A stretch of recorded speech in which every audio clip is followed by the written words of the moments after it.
इस वीडियो में हम करेंगे कक्षा 9 का प्रश्नावली 9.2 का प्रश्न नंबर 4।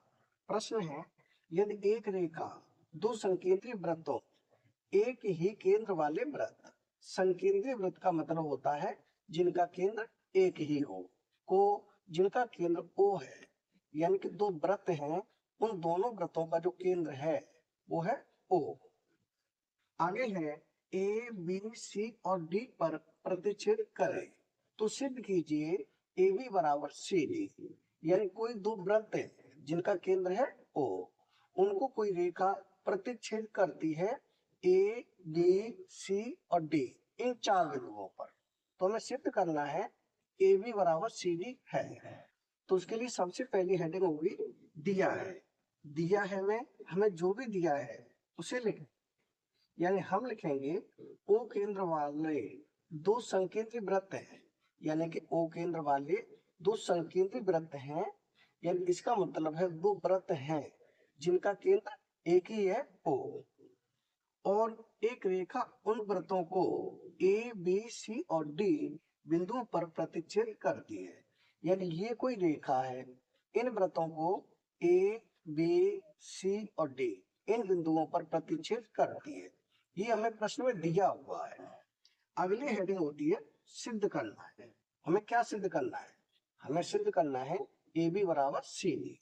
तो ये लिख दिया ए बी बराबर सी डी, ये सिद्ध करना है।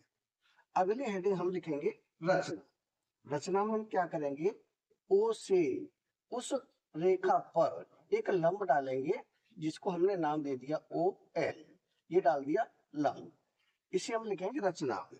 यानी कि ओ एम लंब हो गया ए डी पर, ए डी इस पर कौन सा लंब हो गया ओ एम, ये हमने अपनी तरफ से खींचा है, इसे रचना में लिखें। अगली हेडिंग होती है उपपत्ति। उपपत्ति में हम इसे हल करके दिखाएंगे।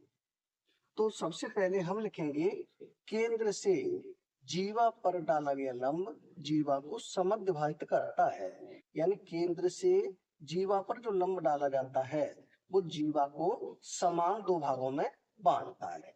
तो इसे हम लिखेंगे पहले यहाँ, यानी केंद्र से लिखें, केंद्र से जीवा पर डाला गया लंब जीवा को समद्विभाजित करता है, समद्विभाजित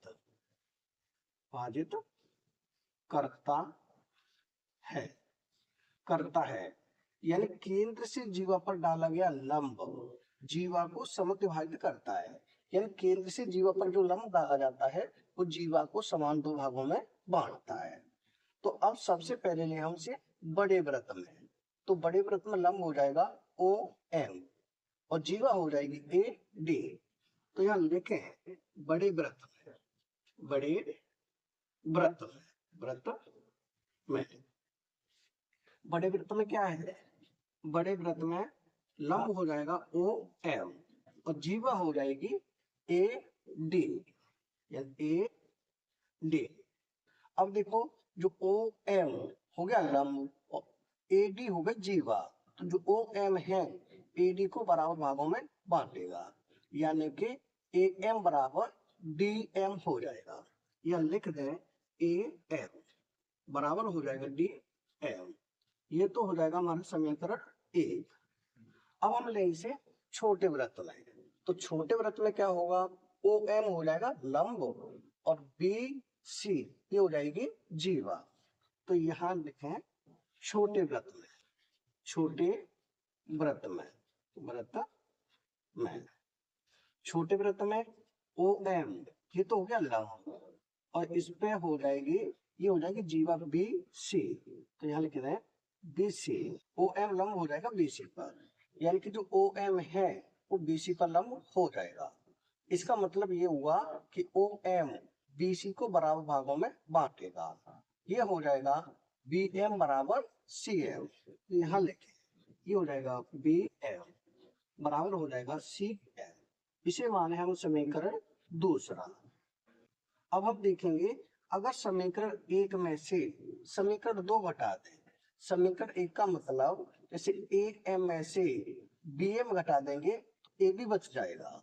ऐसे यहाँ जो डी एम में से अगर हम सी एम घटा देंगे तो यहाँ भी सी डी बच जाएगा। यानी कि समीकरण 1 में से समीकरण 2 घटा देंगे।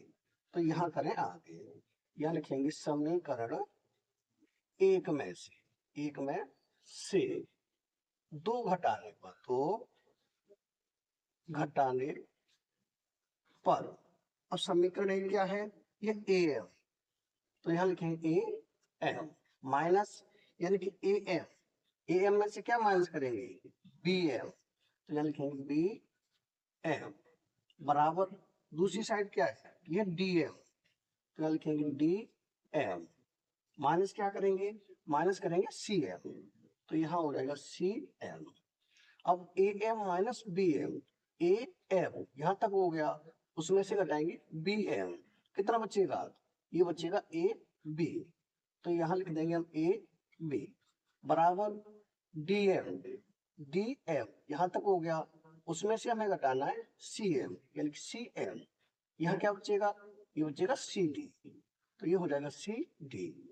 यही हमें सिद्ध करना था, ए बी बराबर सी डी, ये सिद्ध करना था ए बी बराबर सी डी, जो हमारा सिद्ध हो चुका है। यानी कि प्रश्न नंबर 4 हो चुका है कंप्लीट।